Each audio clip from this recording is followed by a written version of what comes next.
Hallelujah. प्रभु आपको आशीष दे। आज परमेश्वर ने फिर सुंदर मौका दिया कि हम सब परमेश्वर की स्तुति करें, परमेश्वर की महिमा करें, परमेश्वर की आराधना करें। आज गीत तो नहीं, परमेश्वर की महिमा करेंगे, परमेश्वर का गुणगान करेंगे, परमेश्वर से प्रार्थना करेंगे परमेश्वर से, क्योंकि प्रार्थना ही से ही हमारा जीवन है, प्रार्थना ही रोटी है, प्रार्थना ही हमारे जीवन को आगे बढ़ाती है, प्रार्थना ही से हमारे सारे मार्ग सीधे होते हैं, प्रार्थना ही से हम सब ऊंचे पर उठते हैं। हालेलुया। शुरू करें। कहते हैं इस धरती पर जहां दो जन भी एक मन हो जाएं और परमेश्वर से मांगे तो परमेश्वर देता है। अगर विश्वास है तो, अगर विश्वास नहीं है तो कुछ नहीं होगा। जितना मर्जी मांगते हो, जितना मर्जी प्रार्थना करते रहो, कुछ नहीं होगा, क्योंकि उसने भी कहा है, प्रभु ने भी कहा है, वायदा किया परमेश्वर ने इब्रानियों 11:6 में कि मेरे पास आने वाले को पहले ये विश्वास होना चाहिए। मेरे पास आने वाले को पहले, शर्त ये रखी है, पहले ये विश्वास होना चाहिए कि मैं हूं, तब मैं खोजने वाले को प्रतिफल देता हूं। अगर हम परमेश्वर के खोजी हैं, परमेश्वर की महिमा करना चाहते हैं, हमारे दिल में एक जिज्ञासा है कि परमेश्वर हम तेरी महिमा करेंगे तो हमसे खुश होगा। उस बात का विश्वास भी है कि परमेश्वर मैं महिमा करूंगा तो खुश होगा, और सचमुच परमेश्वर खुश होगा। ये विश्वास पहले खुद पर, तब खुदा पर विश्वास आएगा। अगर खुद पर विश्वास नहीं है ना, तो खुदा पर विश्वास नहीं आ पाएगा। ये परमेश्वर ने हमें समर्थ दी है कि हम पहले खुद पर विश्वास करें। खुद को जाना नहीं तो खुदा को कैसे जानोगे? खुद को माना नहीं तो खुदा को कैसे मानोगे? खुद पर विश्वास नहीं तो खुदा पर विश्वास कैसे करोगे? नहीं आ पाएगा विश्वास, बिल्कुल नहीं होगा। बस फिर तो जैसे आए थे वैसे जा रहे हैं, आए खाए पिए उठे बैठे निकल लिए, बस कहानी खत्म हो गई। परमेश्वर सचमुच तू है प्रभु, तू है तभी तो मैं जिंदा हूं, तू है तो मेरा वजूद है, तू नहीं तो कुछ भी नहीं, तू है तो मेरी सांसें हैं, तू है तो मेरी नजरें हैं, तू है तो दिल की धड़कन है, तू है तो सब कुछ है। नहीं तो इसलिए कहते हैं परमेश्वर का मेरे पास आने वाले को, और परमेश्वर ऐसे ही आराधकों को ढूंढ रहा है, ऐसी प्रार्थना करने वालों को ढूंढ रहा है जो सच्चे मन से उसकी प्रार्थना करते हैं। सारा दिन प्रार्थना करते रहो, सारी रात प्रार्थना करते रहो। अगर ध्यान नहीं है, विश्वास नहीं है, तो प्रार्थना किसी काम की नहीं है। 2 घड़ी बस परमेश्वर का सच्चे मन से जाप कर लो, सीधा स्वर्ग प्रार्थना हमारी ऊपर जाती है, आशीष को लेकर नीचे आती है। उसने कहीं नहीं कहा सही रात प्रार्थना कर, वो करता था क्योंकि वो उसमें ऐसी समर्थ थी। क्या आज हमारे अंदर वैसी समर्थ है कि हम कर सके? समर्थ को हमने मांगा, हम कहते प्रभु में बुद्धि दे हमें। पहले बुद्धि पर चलने की समर्थ भी तो मांगो। बुद्धि तो ले ली, पर बुद्धि पर चलने की अगर समर्थ नहीं है ना, तो बुद्धि भी किसी काम की नहीं है। बस फिर तो खाली मुंह से बोलना, सिर्फ बोलना होगा और कुछ नहीं होगा। प्रभु हम बोले, दूसरे का जीवन बदल जाए पिता परमेश्वर। हम बात करें तो तेरी महिमा प्रकट हो मेरे पिता परमेश्वर। जो तूने कहा प्रभु, तू मुंह खोल मैं ऐसे वचन से भर दूंगा। और प्रभु हम मुंह खोलें तो बस वचन ही हो पिता परमेश्वर, और वचन भी ऐसे समर्थी वचन निकले मुंह से पिता परमेश्वर कि सचमुच सामने वाले का जीवन बदलाए मेरे पिता परमेश्वर। वो जीवनों को बदलने वाला मेरा परमेश्वर आज भी हमारे साथ है। वो कहता है जहाँ 2 या 3, ज़्यादा नहीं कहा उसने, जहाँ 50 इकट्ठा होंगे, जहाँ 500 इकट्ठा होंगे, जहाँ 5000 की भीड़ होगी, मैं उसके बीच में आऊँगा। नहीं, जहाँ 2 या 3 बस मेरे नाम से इकट्ठा होंगे, मैं उनके बीच में आऊँगा मैं। और जहाँ मेरी चर्चा होगी वही चर्चा होगी। मैं ईंट पत्थर के घरों में नहीं रहता, मैं उन मकानों में नहीं रहता, मैं तेरे दिल में वास करता हूँ। क्या तू नहीं जानता कि तेरा शरीर मेरा भवन है, मन मेरा मंदिर है, मैं इसमें वास करता हूँ। अगर परमेश्वर तेरा वास इस दिल के अंदर है, ये स्वर्ग है, इसमें तेरा वास है, तो प्रभु इस स्वर्ग से तेरी महिमा निकले मेरे पिता परमेश्वर, इस स्वर्ग से तेरा प्रकाश निकले पिता परमेश्वर, इस स्वर्ग से तेरा अभिषेक बहने पाए मेरे पिता परमेश्वर।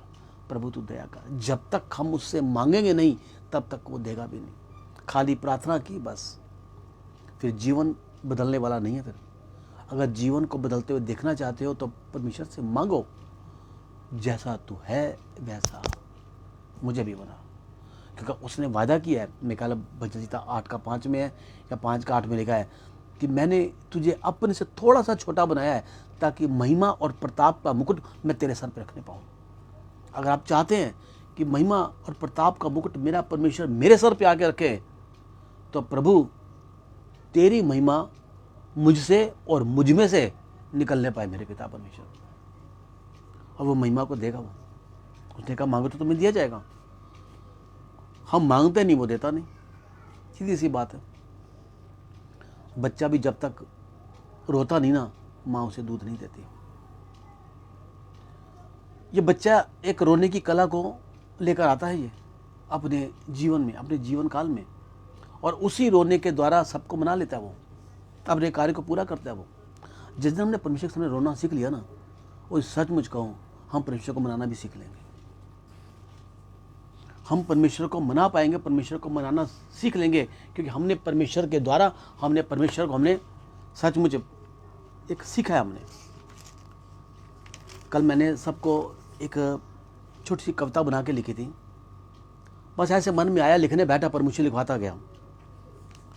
वो लिखा क्या था, दुआ मांग लिया कर, दुआ मांग लिया कर, दवा खाने से पहले, कोई नहीं देता चंगाई खुदा से पहले।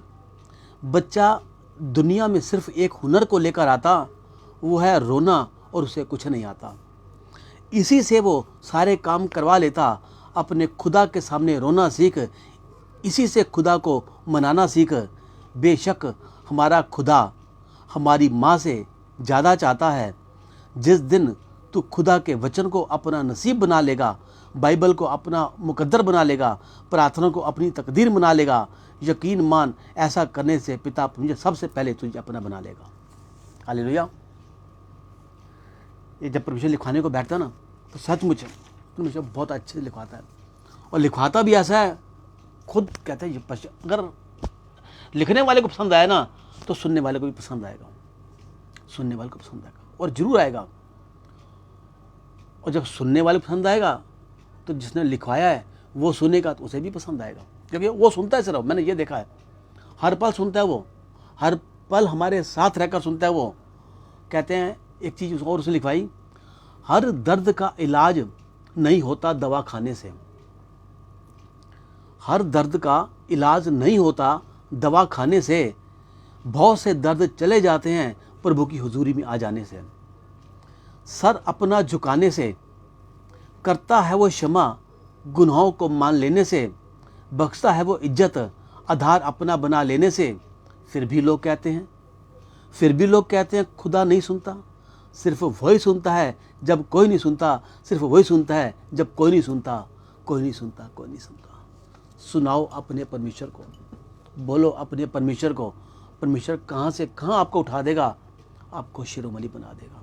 और शिरोमणि बनना है तो प्रार्थना में आओ, शिरोमणि बनना है तो परमेश्वर की स्तुति करो, शिरोमणि बनना है तो परमेश्वर को अपना आधार बना लो, शिरोमणि बनना है तो परमेश्वर के आगे, परमेश्वर के सामने रोना सीखो। हर वक्त इतना बेकार का रोना नहीं, बस बैठे और रोना शुरू, बैठे और रोना शुरू, नहीं, वो नहीं। अंदर से आत्मा में प्रार्थना कर रहे हैं, रोना आ रहा है। कहते हैं स्तुति वंदना के समय मेरे आंसू मुझे बहुत हंसत आते हैं, ना जाने कब क्यों और कैसे आ जाते हैं। जहाँ आना है इन्हें वहाँ आते नहीं, गिरकर तेरे चरणों में तुझे बदनाम करते हैं। ढलक कर गाल पर मेरे मुझे हैरान करते हैं। स्तुति वंदना के समय मेरे आंसू मुझे बहुत परेशान करते हैं। तो परमेश्वर ने उत्तर क्या दिया, प्रेम है तुझे मुझसे तेरे आंसू बताते हैं, अरे गिरते हैं मेरी गोद में तो मोती बन जाते हैं। हालेलुया। अगर अपने आंसुओं को परमेश्वर की गोद में गिरता हुआ देखना चाहते हो, प्रार्थना के समय या आत्मा में अगर रोना आता है तो कोई बात नहीं, बेकार के बिना ऐसे धाड़े मार मार के वो रोना नहीं हो। दुनिया को दिखावे का रोना नहीं उसको चाहिए, क्योंकि कई लोग दिखावा करते हैं, वो दिखावा परमेश्वर को पसंद नहीं है बिल्कुल भी। बैठे हैं, आत्मा में भर गए हैं, कोई ऐसा दुख आपके अंदर है और किसी को नहीं कह पा रहे, सिर्फ अपने परमेश्वर के आगे कर रहे हैं, तो अपने आप आपको आंसू आएंगे, अपने आप आपको रोना आएगा। वो रोना परमेश्वर देखेगा और उस रोने में जो आंसू आएंगे, उस आंसुओं को मोतियों की माला बनाकर परमेश्वर के सामने लेकर जाएगा और कहेगा, पिता देख, तेरे बच्चों ने प्रार्थना करनी सीख ली है, तेरे बच्चों ने स्तुति करना सीख ली है, तेरे बच्चों ने आज वचन के द्वारा उस महिमा को पहचानना सीख लिया है। इसलिए आइए वचन पर चलने से पहले, वचन की रोटी को खाने से पहले छोटी सी दुआ करते हैं। Hallelujah, hallelujah, hallelujah, hallelujah. री बाबा का शीति बेरिया दाराला रबा शखन दाराला रबा। प्रभु तेरी स्तुति, तेरी महिमा हो। प्रभु आप बड़े हम कटे मेरे पिता परमेश्वर।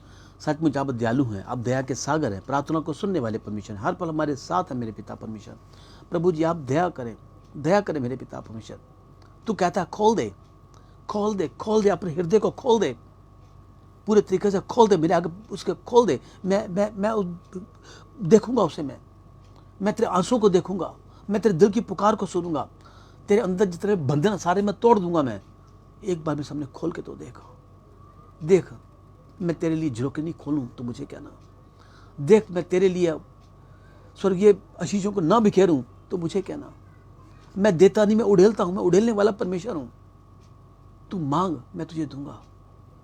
तू मेरे पिता से, मेरे नाम से जाकर मांग, पिता तुझे देगा। तू मेरे नाम से मेरे पिता के पास जाएगा, पिता सब उड़ेल देगा। तो अपना हृदय तो खोल, आज मेरी बंद जुबान को तो खोल। आज देख मेरी महिमा से तू भर जाएगा, मेरे अभिषेक से तू अभिषिक्त हो जाएगा, मेरे अनुग्रह से तुझ पर अनुग्रह की बारिश होगी। तू हृदय को खोल। मैं एक रिश्ता तेरे से बनाना चाहता हूं। मैं तेरा सका हूं। मेरे अंदर मैं एक कोई डर का नहीं, मैं प्रेम का आत्मा हूं। मैं तेरे आंसुओं को देखता हूं, मैं तेरी प्रार्थना को सुनता हूं। देख, मैं हर पल तेरे साथ हूं। मैं इधर उधर मत आक, मैं दाहिने हाथ से तुझे संभाले रहूंगा। तू मेरी महिमा करेगा, मैं तेरी महिमा को बढ़ाऊंगा। तू आ मेरे पास, तू मेरे पास आ, मैं तेरे पास आऊंगा। तू जितना मैं नजदीक आऊंगा उतना मैं तेरे नजदीक आऊंगा। मैं तेरे गुनाहों को क्षमा कर दूंगा। तू याद मत करना, तू गिनना मत, बस आकर मान लेना। तुझे लहू से धोकर मैं साफ कर दूंगा, शुद्ध कर दूंगा, पवित्र कर दूंगा। तू मेरे पास तो आ, मैं तेरे कदमों को मुबारक कर दूंगा। तू मेरे पास तो आ, तू मेरे पास आकर बैठ। तू मेरी सुन, मैं तेरी सुनूंगा। हम दोनों दोस्तों की तरह रहेंगे, जैसे मैं हनोक के साथ था। मैं हनोक से बात करता था, हनोक मुझसे बात करता था। हम दोनों चलते थे, हम दोनों बैठते थे, हम दोनों एक दूसरे का हाथ पकड़ लेते थे, हम एक दूसरे कंधे पर हाथ रखते थे। वो अपने दिल की बातें करता था, मैं उसे मिलने को बेचैन होता था। पर मैं रोज उससे जब मिलने आता था, एक दिन मैंने उसे कह दिया, हनोक मैं स्वर्ग से नीचे तेरे पे मिलने के लिए आता हूँ। वो समय मैं ढूंढता हूँ कि वो समय कब आएगा जब मैं तुझसे मिलने के लिए आऊँगा। क्या भला हो कि तू मेरे साथ स्वर्ग में चले। मैं उसे साथ शरीर अपने स्वर्ग में ले गया। उसके बाद कोई ऐसा शख्स नहीं आया जिसे मैं शरीर के साथ अपने भवन में ले गया। मैं उसे प्रेम करता था, वो मुझसे प्रेम करता था, आज भी करता हूं, आज भी वो मुझसे प्रेम करता है। अब्राहिम मेरा दोस्त था, नूह धर्मी था मेरी निगाह में, दाऊद मेरा मन भावना था, यूसुफ धन्यवादी था। देख, पतरस मेरा इनकार करके चला गया, मैं उसके पास गया, उसको मैं लेकर आया। उससे मैंने कहा, क्या तू मुझसे प्यार करता है? उसने 3 बार मेरा इनकार किया, 3 बार मैंने उससे पूछा, क्या तू मुझसे प्यार करता है? देख, मेरा तो कपड़ा छूने से लोग चंगे हो जाते थे, उसकी तो परछाई से भी लोग चंगे होने शुरू हो गए। अगर मैं उसके साथ ऐसा कर सकता हूं तो मैं तेरे साथ नहीं कर सकता? तेरे साथ भी कर सकता हूं। जैसे वो मेरे प्यारे थे, तुम भी मेरे प्यारे हो, तुम भी मेरे प्रिय हो। जो समर्थ उनके अंदर थी वो समर्थ मैं आज तुम्हारे अंदर भरने के लिए तैयार हूं मैं। क्या तुम इस दिल से मेरे पास आते हो? क्या तुम होठों से मेरा आदर और मान करते हो? यदि मैं तुम्हारा स्वामी हूं तो मेरा आदर कहां है? यदि मैं तुम्हारा पिता हूं तो मेरा मान सम्मान कहां है? मैं चाहता हूं मेरे बच्चे तू पूरे दिल से मेरे पास आ। मैं चाहता हूं मेरे बच्चे तू अपना दिल मेरे आगे खोल दे। मैं चाहता हूं मेरे बच्चे तू दुनिया की तरफ मत ताक, तू मेरी तरफ ताक। तेरी झोली छोटी पड़ जाएगी, मैं इतना तुझे दूंगा। मैं तुझे कहीं देखने की जरूरत ना पड़ेगी। मैं तेरे साथ साथ हूं। मैं जैसे मूसा के साथ था मैं तेरे साथ भी रहूंगा। तू खड़े खड़े में उद्धार के कार्य को देखेगा। मैं तुझे वो दिखाना चाहता हूं। क्या तू मेरे साथ है? क्या तू मेरे साथ है? आज अपना दिल खोल दे। सारी चिंता सारा बोझ मुझे दे दे। मुझे तेरा ख्याल है पिता।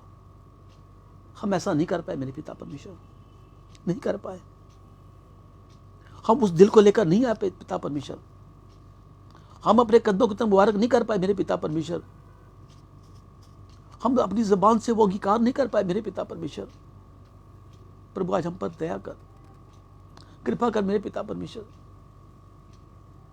प्रभु तूने अपने उन दासों का, अपने बच्चों का तूने वजूद आज तक तूने कायम रखा मेरे पिता परमेश्वर। आज हम भी चाहते हैं मेरे पिता परमेश्वर जब हम दुनिया में ना रहें तो हमारा वजूद भी कायम रहे मेरे पिता परमेश्वर। आज हम उनके वजूद को लेकर आशीष पाते हैं और हमारे जाने के बाद हमारे वजूद को लेकर आने वाली जनरेशन भी आशीष पाए मेरे पिता परमेश्वर। हम ऐसा बना दे मेरे पिता परमेश्वर। ऐसा अनुग्रह हम पर कर मेरे पिता परमेश्वर कि एक तू हो, एक मैं हुआ मेरे पिता परमेश्वर। तीसरा बीच में कोई आए तो तू उसे यही कहे कि जो उत्तम स्थान से चुन लिया है वो उसे छीना नहीं जाएगा। हालेलुया। री बाबा का शीति बेरियांदा राला रबा शखंदा ला रबा। प्रभु तेरी स्तुति तेरी महिमा हो। प्रभु आप बड़े हम घटे मेरे पिता परमेश्वर। सच में पिता परमेश्वर आप दया के सागर हैं। आप प्रार्थनाओं को सुनने वाले परमेश्वर हैं। हर पल हमारे साथ हैं पिता। हम तेरा धन्यवाद करते हैं। तेरी आशीष को, तेरी बरकत को चाहते हैं मेरे पिता परमेश्वर। जहाँ तू है वहाँ बरकत है मेरे पिता परमेश्वर। जहाँ तू है वहाँ तेरा अनुग्रह है मेरे पिता परमेश्वर। जहाँ तू है वहाँ तेरी समर्थ है मेरे पिता परमेश्वर। आज सब जगह पर आज अपना अभिषेक छोड़ दे मेरे पिता परमेश्वर। अपना कब्जा ले ले मेरे पिता परमेश्वर। सब कुछ तेरे कब्जे में हो जाए मेरे पिता परमेश्वर। यहाँ तक कि हमारे शरीर, प्राण, आत्मा पर भी तेरा कब्जा हो मेरे पिता परमेश्वर। हमारी जुबान आज से ब्लेस हो जाए मेरे पिता परमेश्वर। कोई बेकार की बात हमारे जीवन से ना होने पाए, ना मेरी जुबान से निकलने पाए मेरे पिता परमेश्वर। हम पर कृपा कर, हम पर दया कर पिता परमेश्वर, क्योंकि तू दया का सागर है। तू प्रार्थनाओं को सुनने वाला परमेश्वर। तू हर पल हमारे साथ है पिता। मैं तेरा धन्यवाद करता हूँ। आज जो वचन की रोटी आज हमें देने जा रहे हैं मेरे पिता परमेश्वर, सच में प्रभु आज वो रोटी नहीं बल्कि एक अद्भुत आशीष है मेरे पिता परमेश्वर। आज जो तू सिखाने जा रहे हैं मेरे पिता परमेश्वर, प्रभु हम तेरी महानता को, तेरी श्रेष्ठता को जानना चाहते हैं मेरे पिता परमेश्वर। जैसा तू है वैसा भी हम बनना चाहते हैं मेरे पिता परमेश्वर, ताकि तेरी छाप हम में से छलकने पाए मेरे पिता परमेश्वर। तेरा वजूद हमारे अंदर से नजर आए मेरे पिता परमेश्वर। देखने वाले देखने, सुने वाले सुने और कहे हाँ, जब सच में जब ये खड़े होते हैं तो यीशु मसीह के साथ खड़ा होता है। जैसे शद्रक, मेशक, अबेदनगो को आग के भट्ठे में डाला गया, जब देखा गया तो 3 नहीं 4 थे। प्रभु जब हम भी खड़े हों तो देखने वाले ये कहीं एक नहीं, ये 2 हैं, ये पीछे कुछ नजर आता है इनके। ऐसा तुझसे मांगते हैं मेरे पिता परमेश्वर। जब तू मांगने पर देता है तो प्रभु आज अपनी छाप हम पर छोड़ मेरे पिता परमेश्वर। हम पर दया कर, कृपा कर मेरे पिता परमेश्वर। सचमुच आप दयालु हैं, आप दया के सागर हैं, प्रार्थना को सुनने वाले परमेश्वर हैं। पिता धन्यवाद करता हूँ। सारा आदर सारी महिमा आपको देते हुए यीशु मसीह नाम से दुआ को मांगता हूँ और चाहता हूँ मेरे पिता परमेश्वर, आज जो वचन बोया जाए हर एक के हृदय में सचमुच आज हजारों गुना फुलंत हो जाए मेरे पिता परमेश्वर। मुझे बोलने वाली जुबान देना और उन सबको सुनने वाले कान और ग्रहण करने वाला हृदय देना मेरे पिता परमेश्वर। जो बातें आज अपने मन में डाली हैं वो बातें आज इस तरीके से प्रकट हो मेरे पिता परमेश्वर कि आज का वचन शैतान चुराने ना पाए मेरे पिता परमेश्वर। नहीं पिता परमेश्वर, आज का वचन इस प्रार्थना के द्वारा पिता परमेश्वर हमारे हृदय में तूने नम्र किया मेरे पिता परमेश्वर। सारे कंकड़ पत्थर आज निकाल के भूमि को तूने उपजाऊ किया मेरे पिता परमेश्वर। आज जब वचन का बीज इसके अंदर पड़े, वचन का बीज डाला जाए तो ऐसा फलन तो मेरे पिता परमेश्वर कि खाने वाले को रोटी मिले, बोने वाले को बीज मिले मेरे पिता परमेश्वर। ऐसा ही होने पाएगा पिता, धन्यवाद करता हूँ। सारा आदर सारी महिमा आपको देता हूँ पिता, पुत्र, पवित्र आत्मा के नाम से हर एक को आशीष, कल्याण और बरकत बोलता हूँ। और आपके बेटे यीशु मसीह के समर्थी नाम से दुआ को मांगता हूँ। पिता सुनिए और कबूल करें। आमीन, आमीन, आमीन। मेरे साथ कहिए आमीन, क्योंकि परमेश्वर चाहता है कि ये बच्चे इतना विश्वास करें कि जो कुछ प्रार्थना में बोला गया, जो कुछ प्रार्थना में कहा गया, वो सचमुच पूरा हो चुका है हम सबके जीवन में। हालेलुया, प्रभु आपको आशीष दे।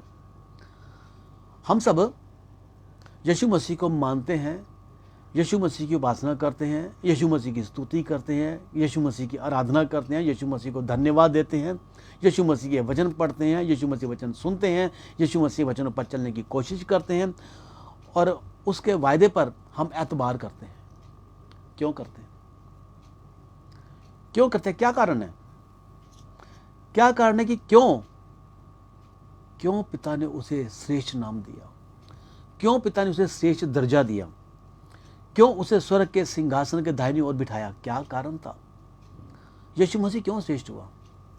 क्या कभी जानने की कोशिश की? बस कोड़े खा लिए,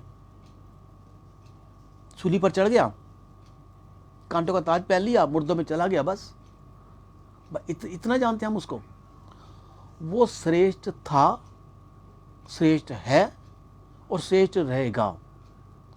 उद्धारकर्ता बनकर आया, आज भी वो उद्धारकर्ता हमारे बीच में है और आगे भी हमारी पीढ़ियों को उद्धार देता रहेगा। कहते हैं 4 कारण हैं जिसकी वजह से यीशु मसीह श्रेष्ठ बना। 4 कारण। आज इन 4 कारणों को हम पूरे उदाहरण के साथ, पूरी डिटेल के साथ आज हम देखेंगे। 4 कारण क्या हैं? यीशु मसीह अपने वचनों के द्वारा श्रेष्ठ रहा, अपने व्यवहार के द्वारा श्रेष्ठ रहा, अपना पाप रहित होने के द्वारा श्रेष्ठ रहा और अपनी मृत्यु के कारण वो श्रेष्ठ रहा। 4 कारण, अपने वचन के द्वारा, अपने व्यवहार के द्वारा, अपने निर्दोष होने के द्वारा, और निर्दोष भी कहते हैं या पाप रहित होने के द्वारा, और अपनी मृत्यु के द्वारा। पहला कारण क्या है? वचन के द्वारा। अब वचन के द्वारा हम देखेंगे क्या था वो, कौन से ऐसे वचन थे जो बताते हैं कि यीशु मसीह श्रेष्ठ था। यूहन्ना 7 का अगर हम 45 और 46 वचन निकालें, यूहन्ना 7 का 45 और 46 उसमें साफ साफ लिखा है, सिपाही महायाजकों और फरीसियों के पास लौट आए। फरीसियों और महायाजकों ने सिपाहियों को आदेश दिया कि यीशु मसीह को पकड़ कर ले आओ। उन्होंने सिपाहियों से कहा, पहले उनको आज्ञा दी सिपाहियों को, जाओ यीशु मसीह को पकड़ कर ले आओ, पर सिपाही बिना पकड़े खाली लौट आए। वो कहता उन्होंने सिपाहियों से कहा, तुम यीशु मसीह को पकड़ कर क्यों नहीं लाए? सिपाही ने उत्तर दिया, किसी मनुष्य में ऐसी बात हमने देखी ही नहीं। क्या नहीं देखा? वो जो बोलता है, वो जो कहता है, वो आम इंसान नहीं बोल सकता वो। और उस वचन के द्वारा, उस बातों के द्वारा हमारी हिम्मत नहीं पड़ी कि हम उस पर हाथ डालें, हमारी हिम्मत नहीं पड़ी हम उसे पकड़ सकें। वो जो कहता है, उसके मुंह से जो निकलता है, वो सचमुच अनुग्रह से भरा वो सच्चाई है। वो हम क्या बोले कि सच बोलते इसलिए हम तेरे को पकड़ने आए हैं, तेरे अंदर एक अद्भुत समर्थ है इसलिए हम तेरे को पकड़ने आए हैं। तो ऐसी ऐसी बातें करता है, इससे एक लगता है कि कुछ हो रहा है। भैया हम हाथ में पर अपना डाल सकते हैं। कहता है वो ऐसी ऐसी बातें करता है, सबसे हटकर वो बातें करता है, और जो सिखाता है, जो बातें में हमें सीख मिलती है, वो जो हमें समझाता है, हम क्या कहें हम उसको कि प्रभु तेरे समझाया, हम जब पकड़ने जा रहे हैं, तूने सिखाया इसलिए हम तेरे को पकड़ रहे हैं, तू इससे बातें करता है। कहता है मत्ती 5:21 में, तुम सुन चुके हो कि प्राचीन काल में लोगों से कहा गया था हत्या ना करना, और जो भी हत्या करेगा वो कचहरी में दंड के योग्य हो। पर मैं तुमसे कहता हूं, कहा गया था मूसा की व्यवस्था में, अब मैं तुमसे कहता हूं, जो अपने भाई पर क्रोध करेगा, वो क्या कहता है? मूसा क्या कहता है? जो हत्या करेगा तो हत्या में वो हत्या करने के बाद वो कचहरी में दंड के योग्य है। पर मैं तुमसे कहता हूं, यदि तू अपने भाई पर क्रोध करेगा तो तू दंड के योग्य है। तू उसे मूर्ख भी कह देगा, अरे मूर्ख, तो तू नरक का भागी बनेगा। कहता हम इस बात पे कहें कि चल हम तुझे पकड़ने आए हैं, हम तुझे दंड देंगे। मत्ती 5 का 27 और 28 में क्या लिखा है? तुम सुन चुके हो, तुमसे कहा गया था व्यभिचार ना करना, पर मैं तुमसे कहता हूं, यदि तुमने किसी औरत को गलत निगाहों से देख भी लिया, तुमने व्यभिचार कर दिया। कहते हैं ये बात भैया हमारी समझ से परे है। अब मत्ती 5:38 में तुम सुन चुके हो, मूसा की व्यवस्था ने कहा था आंख के बदले आंख और दांत के बदले दांत, पर मैं तुमसे कहता हूं बुरे मनुष्य का सामना ना करना। यदि कोई बुरा मनुष्य तेरे सामने आए मारने के लिए, वो तेरे एक गाल पर थप्पड़ मारे, तुम ये गाल भी आगे कर देना। कहता वो इतना दीन है, इतना नम्र है कि वो अपना अगर उसको मार भी दिया ना तो कहा भाई यहां मारना, ले यहां भी मारने। क्या करोगे फिर?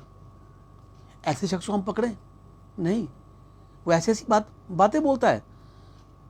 और 43-44-5 में लिखा है तुम सुन चुके हो कि अपने पड़ोसी से प्रेम करना और अपने बैरी से बैर करना, पर मैं तुमसे कहता हूं तुम शत्रुओं से प्रेम करना और अपने सताने वालों के लिए प्रार्थना करना। तभी तो ये बात उसने कही।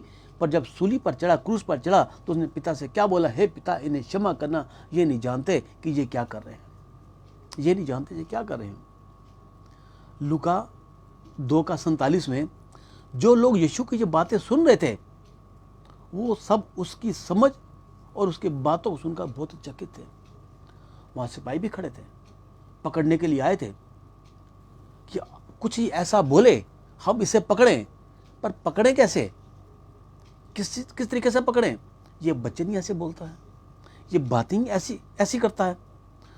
हम इस पर हाथ कैसे डालें? और हमने इस पर हाथ डाल दिया तो लोग हमारे पर हाथ डालेंगे, हमें जान से मार डालेंगे। मरकुस 4:41 में हैरान हो रहे हैं, अरे ये कौन है, ये कैसा है? तूफान और पानी भी इसकी आज्ञा को मानते हैं। इंसान तो इंसान सुनता है, चेले उसकी बात मानते हैं, अब तो हवा और पानी भी उसकी बात को सुनते हैं। कहता है यीशु मसीह उनके साथ निकल रहा था, नाव पर था, सोया हुआ था, तूफान आया, इतना तेज तूफान था। कहते हैं जिस जगह से वो नाव गुजर रही थी, वो इलाका जो था वो दुष्टात्माओं से भरा हुआ था। कभी भी किसी भी समय हालात बिगड़ सकते थे, अचानक हालात बिगड़ सकते थे। पर उस नाव में यीशु मसीह बैठे हुए हैं, नाव सो रहे हैं और नाव चल रही है, चेले भी साथ बैठे हुए हैं। खाली चेले ही नहीं थे, और भी बहुत से लोग थे। सिपाही वहां भी पकड़ने के लिए आए हुए थे कि ये कुछ ऐसा करे हम इसे पकड़े। लगातार उसका पीछा करते, उसका वॉच कर रहे थे। हर जगह, आराधनालय में, सड़क के किनारे, पहाड़ पर, नदी में, जहां भी वो जाता उसके पीछे पीछे थे कि हम इसको पकड़ लें, हम इसको। पर वो बोल ही ऐसे रहा है। लोग बाग लगे हैं तूफान में अपनी नाव को लगाने के लिए, पर वो सोया पड़ा है। हे पिता, हे यीशु, उठ, क्या तू नहीं जानता कि हम नाव में घिरे पड़े, हम तूफान में घिरे पड़े हैं? उठा और उठकर उसने पानी को डांटा, तूफान को डांटा, पानी थम गया, तूफान रुक गया। उसे देखकर सिपाही डर गए, एक भय आ गया। ये कैसा है, ये कौन है, ये कैसी बातें करता है? इंसान तो इंसान, कुदरत भी इससे डरती है, कायनात इससे डरती है, पानी इससे डरता है, तूफान इससे डरता है। हम इस पर हाथ डालें? नहीं, हम इसे हाथ डाल सकते हैं। सॉरी, याजक के पास जगह हम नहीं डालेंगे, हमें माफ़ करो। भले हमें तू सूली पे चढ़ा दे, भले हमें तू कत्ले हम कर दे, हमारा तू वजूद हटा दे, पर हम यीशु मसीह पर हाथ नहीं डालें। क्यों? क्यों? वो वचन ही ऐसे बोलता है। इन वचनों के द्वारा वो श्रेष्ठ था। वो मूसा की व्यवस्था को उसने आके ख़त्म किया, 10 आज्ञाओं को ख़त्म करके उसने 2 आज्ञाएं दी। क्या दी? अपने समान अपने पड़ोसी से प्रेम करो और पूरे तन से, मन से, धन से परमेश्वर से प्रेम करो। पहली आज्ञा तो ये थी।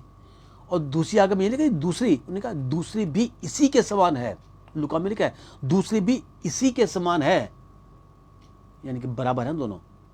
जो पहली आज्ञा दिया कि अपने पूरे तन से, मन से, धन से परमेश्वर से प्रेम करो। अब ये नहीं कहा दूसरी आज्ञा ये है, ये नहीं बोला, दूसरी आज्ञा भी इसी के समान है कि अपने पड़ोसी से अपने समान प्रेम करो। पड़ोसी वो नहीं जो मेरे घर के पास रहता है, पड़ोसी वो जो सफ़र में भी साथ है, पड़ोसी वो जो मेरे साथ चल रहा है, पड़ोसी वो जो कहीं भी मिल गया है, कहीं कोई बीमार भी नज़र आ गया तो वो भी आपका पड़ोसी है। हर शख्स आपका पड़ोसी है। रो रो कर प्रार्थना करो, गिड़गिड़ा कर प्रार्थना करो, पूरे दिल से प्रार्थना करो उस पड़ोसी के लिए। प्रभु कहीं वो दिक्कत में, परेशानी में, पिता परमेश्वर उसकी झोली भरते मेरे पिता परमेश्वर। प्रभु तू दया कर मेरे प्रभु जी, क्योंकि तू दया करने वाला परमेश्वर है। कहता है इन कारणों से वो श्रेष्ठ था। कहते वो दिलों को जांचने वाला, मनों के भेदों को पहचानने वाला, हमारी इच्छाओं को पूरी करने वाला परमेश्वर है। वो अपने चेलों की आवाज़ में उसने क्या बोला? पत्रस से मत्ती 27 का अगर 73 निकालें तो उसमें क्या लिखा है? उसने पत्रस से आकर कहा तू भी उनमें से एक है, क्योंकि तेरी बोली तेरा भेद खोलती है। हमारा शब्द, हमारा बोलचाल, हमारी बोलचाल को देखकर हमारे दिलों की बात को जान लेता था वो। ऐसा शख्स श्रेष्ठ नहीं माना जाएगा तो क्या माना जाएगा? पत्रस तेरी बोली तेरा भेद खोलती है। हम अभी दिल में सोचते ही हैं, हमारा परमेश्वर हमारे दिलों को जांच लेता है। बाइबल कहती है वो मनों और दिलों को जांचने वाला परमेश्वर है। वो दिल की बात को जानता है। मत्ती 6:8 में कहा मैं तेरी इच्छाओं को जानता हूँ और मांगने से पहले पूरी करता हूँ। मांगने से पहले पूरी करने वाला मेरा पिता परमेश्वर, इच्छाओं को जानने वाला मेरा पिता परमेश्वर आज हमारे भी दिलों को जानता है। अगर जो तूफान को पकड़ सकता है, पानी को पकड़ सकता है, सूली पर चढ़कर हमें आशीष दे सकता है, सब कुछ पूरा कर सकता है, तो क्या हमारे दिलों और मनों को नहीं जांचेगा वो? क्या अपने वचनों के द्वारा श्रेष्ठ अपना माना जाएगा वो? ये पहला भेद था उसका। दूसरा, अपने व्यवहार के द्वारा वो श्रेष्ठ था। चार बताया ना, 4 बातों के द्वारा वो श्रेष्ठ था। अपने वचन के द्वारा, अपने व्यवहार के द्वारा, दोष रहित होने के द्वारा और अपनी मृत्यु के द्वारा। अब दूसरा क्या है? अपने व्यवहार के द्वारा वो श्रेष्ठ था। उसका व्यवहार क्या था? वो लोगों के दुख को देखकर दुखी होता था, वो रो पड़ता था। वो परमेश्वर, राजाओं का राजा, प्रभुओं का प्रभु, जिसने हमें बनाया, हमारे दुख को देखकर वो रो रहा है। वो कहता है जब वो इस धरती पर था, कहता है रो रो कर, आंसुओं के साथ बिलक बिलक कर पिता से प्रार्थना करता था। जब अपने दोस्त लाजर को देखा तो कहता उसे देखकर, यूहन्ना 11:35 में लिखा, यीशु रोया, रो पड़ा। यहीर की बेटी को देखकर वो तरस से भर गया। विधवा के बेटे जो मर गया था उसको देखकर उस पर तरस आ गया। इतना परमेश्वर, कहीं देखा है बाइबल में लिखा हो यीशु खिलखिलाकर हंसा? आज यीशु बड़ा आनंदित हुआ, यीशु बड़ा खुश हुआ। हमारे हालातों को देखकर वो इतना दुखी होता था कि हंसी कहाँ है उसे पता ही नहीं थी। वो दुखी होता था कि हम खुश हो जाएं, वो रोता था कि हम आनंद से भर जाएं। आज भी वो परमेश्वर के सामने रो रहा है, वो गिड़गिड़ा रहा है, पिता इन्हें क्षमा कर, ये नहीं जानते कि ये क्या कर रहे हैं। रो रो कर प्रार्थना करता था। जब उसे सूली पर चलाया गया, कोड़े मारे गए, उसके विरोध में सारे खड़े हो गए, बल्कि पिता के साथ वो प्रार्थना कर रहा है। सूली पर चढ़े चढ़े कह रहा है लूका 23:34 में, हे पिता इन्हें क्षमा कर, ये नहीं जानते कि ये क्या कर रहे हैं। अपने सताने वालों के लिए वो प्रार्थना करता था। वो पापियों को भी उद्धार देने के वास्ते आया। उसने सूली पर चढ़े चढ़े डाकू से भी बोला तू क्या चाहता है? उसने कहा हे पिता तुझे उद्धार करता मांगता हूँ, तू क्या चाहता है? दुखों में है, तकलीफ में है, ठुका पड़ा है, कीलों के साथ झूल रहा है हवा में, लहूलुहान है, दर्द में है, तभी भी वो उद्धार दे रहा है। तू क्या चाहता है? जब तू स्वर्ग में जाए तो मेरी सुधि रखना। ठीक है, तू आज ही मेरे साथ स्वर्ग में होगा। पापों को करने वाला, हर तरह की कमी घटी जिसके अंदर थी, आज वो भी परमेश्वर को ग्रहण करता है। जिस पल हम परमेश्वर को ग्रहण कर लेते हैं ना, अपना उद्धारकर्ता मान लेते हैं, उसी पल हमारा उद्धार हो जाता है। उसी पल वो उद्धारकर्ता मेरा परमेश्वर आज भी हमारे लिए उद्धार देने को तैयार बैठा है। नजर नहीं आ रहा, पर उसने अपने से ज्यादा अहमियत अपने नाम को दी है।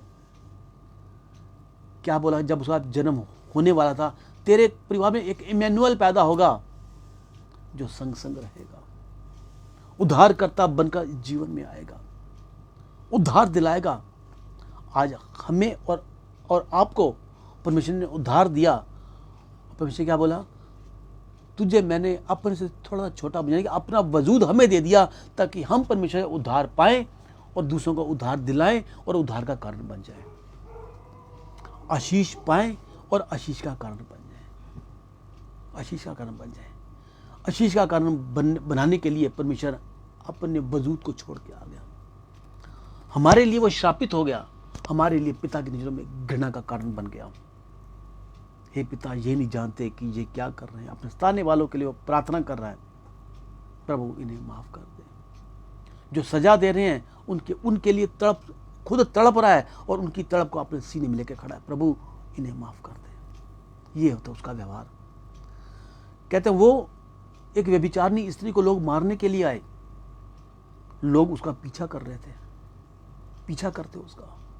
फारिसी, धर्म के ठेकेदार, कि ये कुछ ऐसा काम करे, कर्म करे, हम इसको पकड़े, हम इसको। यूहन्ना 8:7 में लिखा है कि व्यभिचारिणी को वो लेकर आए, यीशु से बोले, मूसा की व्यवस्था तो कहती है इसे पत्थर मार दो, तेरी व्यवस्था क्या कहती है? ये व्यभिचार करते हुए पकड़ी गई है, व्यभिचार करते पकड़ी गई है। जो इसके साथ व्यभिचार कर रहा था वो कहां है? उसको पकड़ कर नहीं लाए, उसे क्यों छोड़ दिया? उसे क्यों पकड़ कर नहीं लाए? क्या वो व्यभिचार नहीं कर रहा था, खाली ये व्यभिचार कर रही थी? और जब ये दोनों व्यभिचार कर रहे थे तो तुम भी तो उसको देख रहे थे, तुम भी तो देख कर उसके मजे ले रहे थे। उसके बड़े व्यभिचार तो तुम हो। क्या वो पाप कर रही है तो तुम देखकर पाप नहीं कर रहे? वो शरीर से पाप कर रही तो तुम नजरों से पाप नहीं कर रहे? तुम उसका पीछा कर रहे थे। तुम्हें प्रभु की मौजूदगी में होना चाहिए। तुम उस मौजूदगी को छोड़कर, तुम अपने कार्य को छोड़कर तुम उसका पीछा करेंगे, यह विचार करें हम उसे पकड़ें। जब यह विचार कर रही थी, उसका तुम कहां थे? क्या कर रहे थे? क्या खिड़की खुली हुई थी? क्या दरवाजा खुला हुआ था? क्या रोशनदान खुला हुआ था जो तुम अंदर ताका झाकी कर कर रहे थे? जब व्यभिचार करते हो, पकड़ी, जब विचार कर रही थी एक आदमी के साथ, तो आदमी कहां है? क्या वो व्यभिचारी नहीं है? यीशु मसीह पकड़ के लाए। मूसा की व्यवस्था कहती है, कहते हैं यीशु मसीह नीचे लिख रहा है, लिख रहा है। क्या लिख रहा है? क्या देख रहा है? कुछ नहीं कहा, बस लकीरें नजर ये आ रहा है कि वो लाइनें लगा रहा है कि ये एक पापिन को पकड़ कर लाए हैं, जो दूसरा पापी है वो कहां है? उसे क्यों छोड़ दिया? कि व्यभिचार करने का अधिकार सब मनुष्य को है, औरत को नहीं है। अब ये औरत व्यभिचार करके, व्यभिचार कर ये पाप में घिर पड़ी है, तो दूसरा पापी कहां है जिसने इसको किया? तेरी व्यवस्था क्या कहती है? वो कहते हैं कि पत्थर मार दे, तो कुछ नहीं बोला। जब लकीरें लगा खड़ा हो गया तो उसने क्या कहा? इस पापिन को आज सजा देंगे मिलकर हम सारे, लेकिन जो पापी ना हो वो पहला पत्थर मारे, पहला पत्थर मारे। कहते हैं उसी वक्त एक एक बंदे ने, जो पत्थर ले खड़े थे, पत्थर गिरा दिए, चुप करके चले गए। यीशु मसीह सर झुकाए हुए नीचे प्रभु से प्रार्थना करते रहे। कितना समय बीत गया, वो व्यभिचारिणी औरत भी सामने बैठी हुई है, परमेश्वर भी बैठे हुए हैं। वो व्यभिचारिणी स्त्री हुजूरी में बैठी थी परमेश्वर के। जब प्रभु खड़े हुए तो उन्होंने क्या दिया? कोई भी नहीं है, वो सामने बैठी है। बेटी, क्या तुझे किसी ने दोषी नहीं ठहराया? नहीं पिता, किसी ने नहीं किया। फिर मैं कौन होता हूं तुझे दोषी ठहराने वाला? जा, चली जा, आगे से पाप मत करना। ये व्यवहार उसका, जो पापियों को पापी पाप की राह पर भी चल रहा है तो उसे भी क्षमा करने को तैयार बैठा है। वो कहता है मैं पापियों का मरने से भी खुश नहीं होता, पापियों को मरने से भी खुश नहीं होता। मैं पापियों को बचाने के लिए आया हूं, दुनिया कहती है जैसा कर्म करेगा वैसा फल देगा भगवान, पर मैं कहता हूँ तू अपने पापों को मेरे पास आकर मान ले तो मैं तुझे शुद्ध कर दूंगा, पवित्र कर दूंगा, तेरे गुनाहों को देखूंगा, अपने अपने पीठ के पीछे फेंक दूंगा।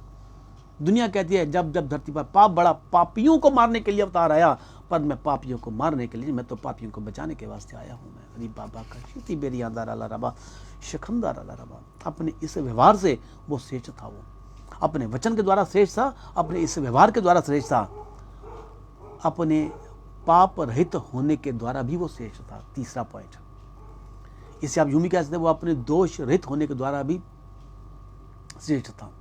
निर्दोष था इसलिए वो श्रेष्ठ था, उसने कोई पाप नहीं किया था इसलिए भी श्रेष्ठ था। कहता उसने कोई पाप नहीं किया, उसके पापी ना होने की, निर्दोष होने की उसकी कई गवाहियां हैं, कई गवाहियां हैं। ये निर्दोष है, ये इन्हें कोई पाप नहीं है। खुद राजा पिलातूस ने गवाही दी, खुद राजा हेरोदेस ने गवाही दी, उस डाकू ने गवाही दी, जिन्होंने इसे सूली पर चढ़ाया, इसे मरते हुए देखा, उन सैनिकों ने गवाही दी। पहली गवाही राजा पिलातूस ने दी।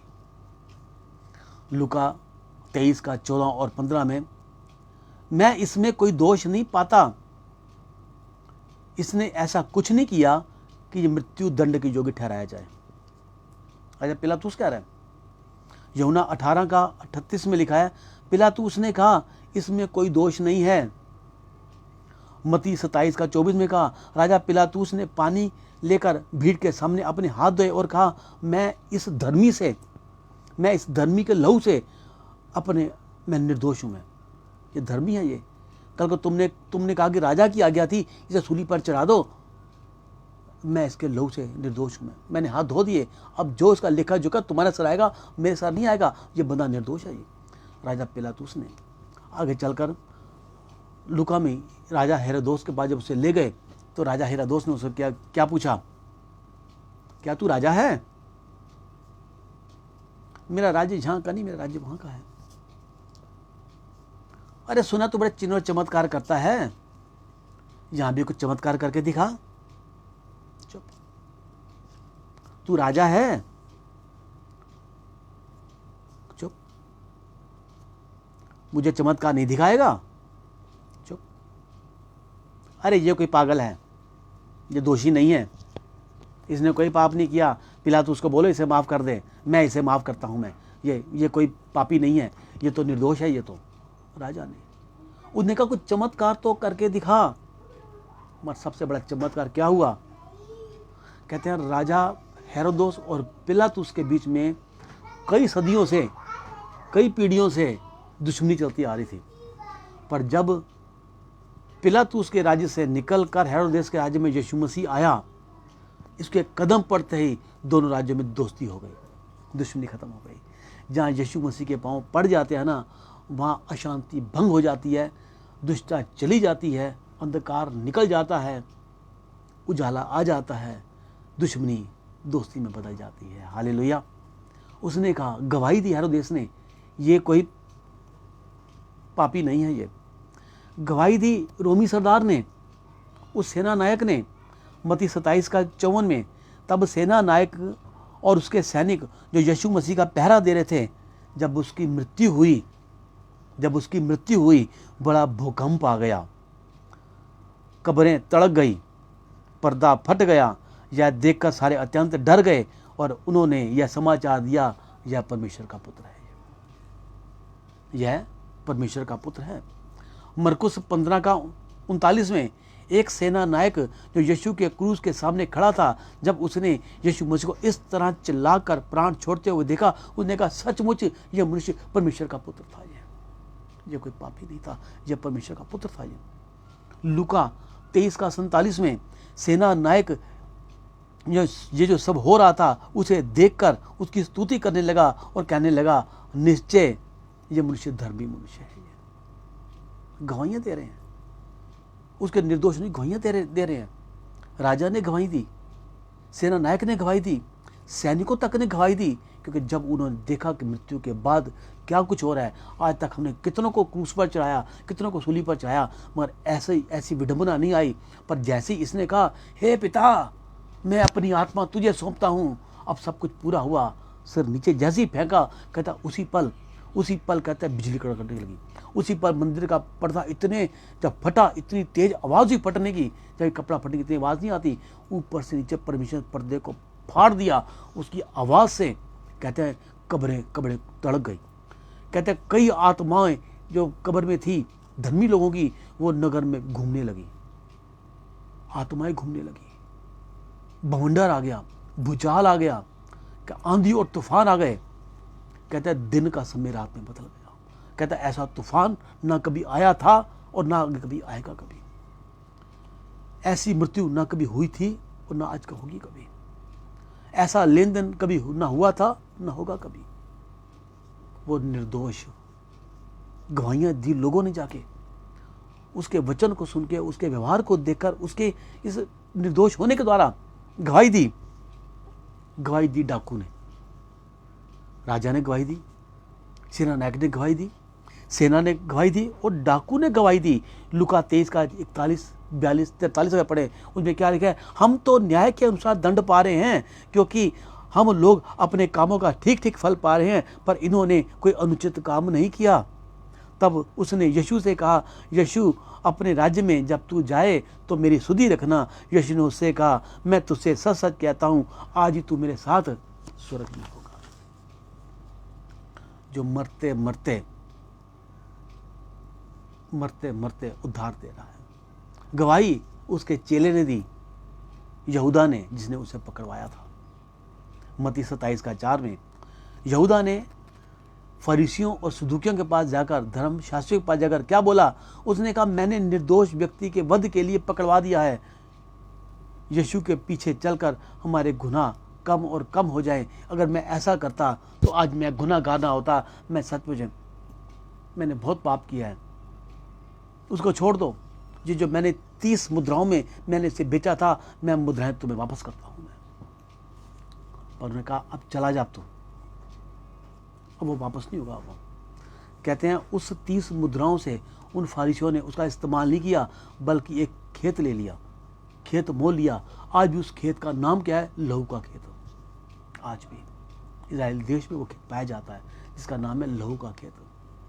उस यहूदा ने, कहता इतना उसके मन को चोट पहुंची, कहता वो यहूदा पागल हो गया, पागल हो गया। और उसने आगे चलकर अपने आप को खुदकुशी कर ली, फांसी लगा ली उसने अपने आप को। पागल हो गया वो। जाते जाते गवाही दे के गया, मैंने निर्दोष व्यक्ति को तुम्हारे हाथों में सौंपा है।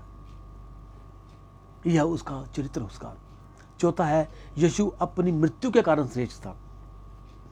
यीशु की मृत्यु, यीशु की मृत्यु उस क्रूस पर हुई जिस पर यीशु मसीह चढ़ाए गए। यीशु की मृत्यु उस क्रूस पर हुई जिस क्रूस पर यीशु मसीह चढ़ाए गए। पहला कुरिन्थियों 15 का 55, 56, 57 आयत में साफ साफ लिखा है, हे मृत्यु तेरी विजय कहाँ रही? हे मृत्यु तेरा डंक कहाँ रहा? मृत्यु का डंक पाप है और पाप का बल व्यवस्था है, परंतु परमेश्वर का धन्यवाद हो जो हमारे प्रभु यीशु मसीह के द्वारा हमें विजय प्रदान करता है। विजय प्रदान, वो मरते मरते हमें विजय दे गया, वो मरते मरते हमें जयवंत कर गया, वो मरते मरते हमारे लिए स्वर्ग का रास्ता खोल गया। उन्होंने कहा, पुनरुत्थान और जीवन में हूँ, जो मुझ पर विश्वास करता है वो मर भी जाए तो भी जिंदा रहता है, पर जो जीवित मुझ पर विश्वास करेगा वो अनंत काल का जीवन जिएगा, विश्वास करेगा। ये 4 कारण थे जिसमें यीशु मसीह श्रेष्ठ माना जाता है। श्रेष्ठ था, श्रेष्ठ है, श्रेष्ठ रहेगा अपने वचन के द्वारा, अपने व्यवहार के द्वारा, अपने पाप रहित होने के द्वारा और अपनी मृत्यु के द्वारा। कहता है यीशु ने हमसे बहुत प्यार किया, बहुत प्यार करता था, करता है, करता रहेगा। उसने सब कुछ वचन के द्वारा बनाया और अपने हाथों से बनाया, हाथों से रचना की। दुनिया को तो बनाया वचन के द्वारा, हमें बनाया अपने हाथों के द्वारा। अपनी सांस फूंक दी। उसने क्या बोला? पिता, पुत्र, पवित्र आत्मा। उत्पत्ति 1:26 में हम मनुष्यों को अपने रूप और स्वरूप और अपनी समानता में बनाएं। पर हमने क्या किया? हमने क्या किया? कौन सा पाप किया हमने? सबसे बड़ा पाप। देखा रोमियो 3:23 में लिखा है, उसने हमें अपना रूप दिया उसने हमें अपना रूप दिया और हमने उसे निर्जीव जीव जंतुओं में, पेड़ पौधों में, रेंगने वाले जंतुओं में, पशु पक्षियों में हमने उसके आकार को बदल दिया। वो शख्स हमें अपना रूप दे रहा है। अब कहता आओ हम मानव को अपना रूप और स्वरूप दें, और आओ हम पर इंसान को अपना रूप और स्वरूप में बनाएं। अपना रूप दिया और स्वरूप यानी कि अपना व्यवहार हमें दिया, पर इंसान ने सबसे बड़ी गलती क्या की? उसके रूप को बदल डाला। जो हमें अपना रूप दे रहा है और हम उसे क्या रूप दे रहे हैं? जानवर का रूप दे रहे हैं, हम उसे जीव जंतुओं का रूप दे रहे हैं, हम उसे पेड़ पौधे का रूप दे रहे हैं। तो क्या ये पाप नहीं तो और क्या है? ये क्या इससे परमेश्वर खुश होगा? क्या परमेश्वर जानवर के जैसा है? क्या परमेश्वर की पूंछ है? क्या परमेश्वर निर्जीव पेड़ पौधों के अपने जैसा है? परमेश्वर रेंगने वाले जंतुओं के जैसा है? परमेश्वर ऐसा नहीं है। परमेश्वर हमारे और आपके जैसा है। परमेश्वर एक रिश्ता बनाना चाहता है हमारे और आपके बीच में, ताकि हम परमेश्वर की महिमा कर सकें, परमेश्वर की उपासना कर सकें, परमेश्वर की आराधना कर सकें, ताकि परमेश्वर जो हमसे चाहता है वो हम परमेश्वर को दे सकें। इतना बड़ा पाप हमने किया, फिर भी हम चौड़े होकर उसके आगे आते हैं। तू प्रार्थना को सुनता ही नहीं है। वो कहता है जब तुम ऐसी हरकत करोगे तो मैं अपना मुंह तुमसे छिपा लूंगा। तुम जितनी प्रार्थना करोगे मैं सुनूंगा भी नहीं। फिर हमने क्या किया? सृष्टिकर्ता की उपासना ना करके हमने सृष्टि की उपासना करनी शुरू कर दी। पेड़ पौधों को पूजना शुरू कर दिया, जीव जंतुओं को पूजना शुरू कर दिया, ग्रह नक्षत्रों को पूजना शुरू कर दिया। सब यही कर रहे हैं। ये हो रहा है, ये क्यों हो रहा है? ये क्या उससे परमेश्वर खुश होगा? यशाया 1 का मेरा 13, 14, 15, 16 सारा आयत लिखा, उसमें क्या लिखा? तुम्हारे रोज के पर्व से मैं घृणा करता हूँ। चांद के पर्वों को सहते सहते मैं उकता गया हूँ। धूप बत्ती से मुझे घृणा आती है। उसके बाद अगर तुम मेरी उपासना करते हो तो मैं तुम्हारे पीढ़ी दर पीढ़ी श्रापित कर देता हूँ। चांद के पर्व हम मनाते हैं, सूर्य के पर्व हम मनाते हैं, उसको हम पूछते नहीं हैं। क्या परमेश्वर हमसे खुश होगा? नहीं होगा। उसने हमें चुना है। उन्हें कहा कि तुमने मुझे नहीं बल्कि मैंने तुम्हें चुना है। फल लाओ और फलवंत हो जाओ। फल लाओ। कौन सा फल लाओ? दीनता, नम्रता, संयम, उदारता, विश्वास, जो होता है गलातियों 5:22 में जो फल लिखे हैं वो तुम्हारे अंदर आने चाहिए। क्या आज फल तुम्हारे अंदर पाया जाता है? जब थोड़ा सा प्रेशर पड़ा तो बस जो अंदर था वो बाहर आ गया। किसी पेस्ट को अंदर पेस्ट में क्या भरा हुआ है उसको दबाने से पता चलता है। जब तक दबाएंगे नहीं ना पता नहीं चलेगा। हो सकता है टूथपेस्ट में बनोल भरी हो, पता है किसी को? हो सकता है कोई पेन किलर की ट्यूब हो तो उसको दबाने से उसमें कॉलगेट निकले, पता है किसी को? हल्का सा प्रेशर पड़ता है ना तो अंदर का वो बाहर निकलता है। अब आपके अंदर क्या है? अगर थोड़ा सा प्रेशर पड़ गया, वैसे प्रभु हालेलुया प्रेज द लॉर्ड, प्रभु ये प्रभु वो प्रभु ऐसे प्रभु वैसे, जब हल्का सा प्रेशर पड़ा नहीं माँ बहन गली निकलनी शुरू हो गई। क्या ऐसा जीवन है हमारा? अंदर कुछ बाहर कुछ। कहता है एक ही नल से 2 तरह पानी नहीं आ सकता, खारा और मीठा। अगर नल में मीठा है तो मीठा पानी आएगा, खारा तो खारा पानी आएगा। पर तुम्हारे मुख से ये 2 बातें क्यों निकलती हैं? तुम दोगला जीवन क्यों जीते हो? अगर तुम ठंडे हो तो ठंडे रहो, गर्म हो तो गर्म रहो। ठंडा और गर्म दोनों पानी आ रहे हैं, गुनगुना भी उसमें से आ रहा है। कहता नहीं, ऐसे मैं खुश नहीं होता मैं। अगर आज हमारे जीवन में कहीं ऐसी बात है कि हल्का सा प्रेशर पड़ते ही मुंह से गाली गलौज निकलती है, चाहे मैं भी हूँ, हो जाता है, क्योंकि संसार में संसारिक हैं, शरीर में शारीरिक हैं। कई बार प्रेशर ऐसा आता है हम अपना आपा खो बैठते हैं। क्या जब आपा खो बैठते हैं तो क्या परमेश्वर हमसे खुश होगा? नहीं होगा। फिर कहांगे वो दीनता, नम्रता, संयम, उदारता, विश्वास जो के फल?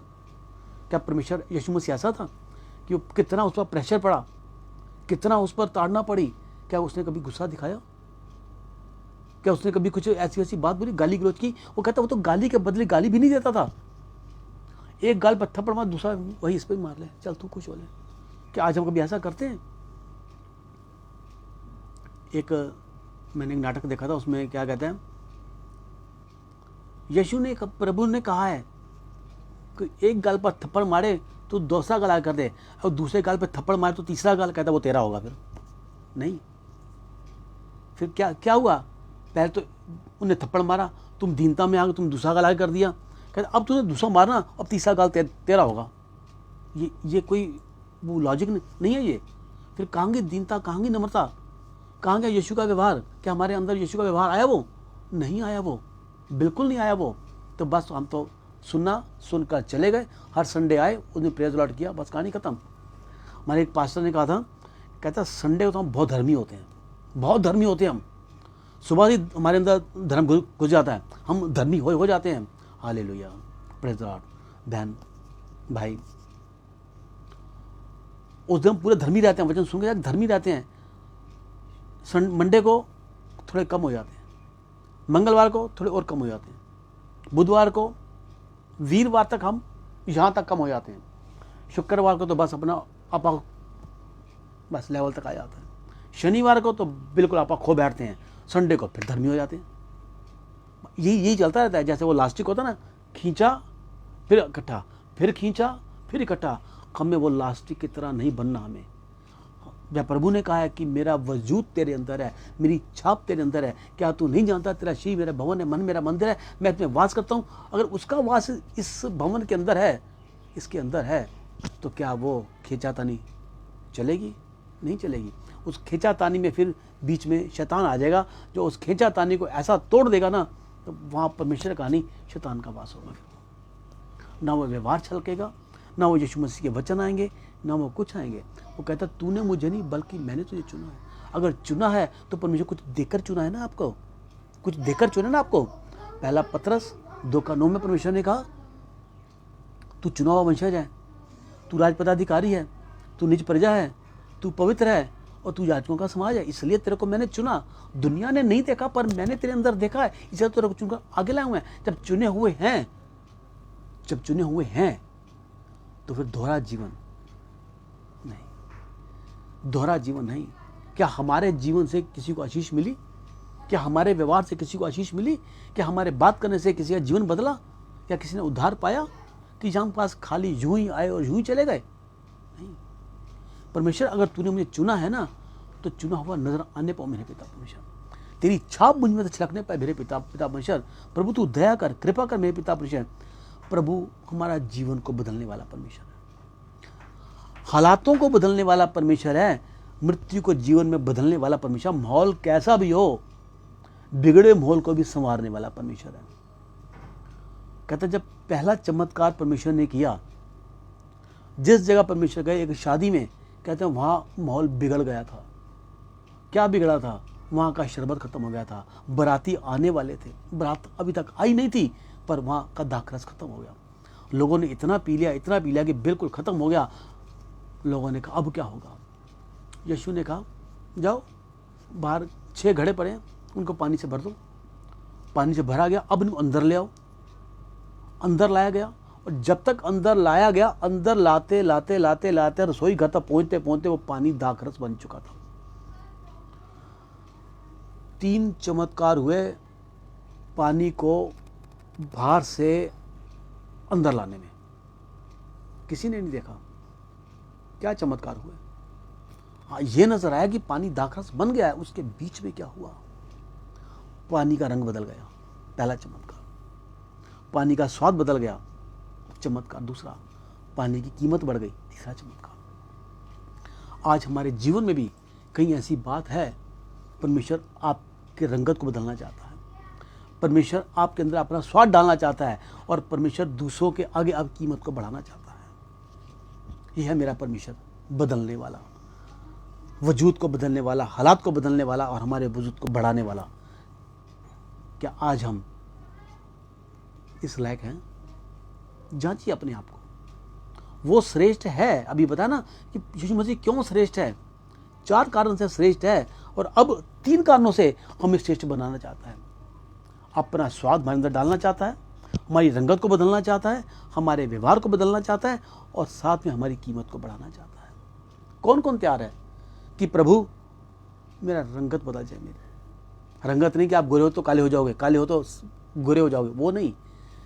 ऐसा आपको बदल देगा कि दुनिया कहेगी पहले ये क्या था, अब ये क्या हो गया।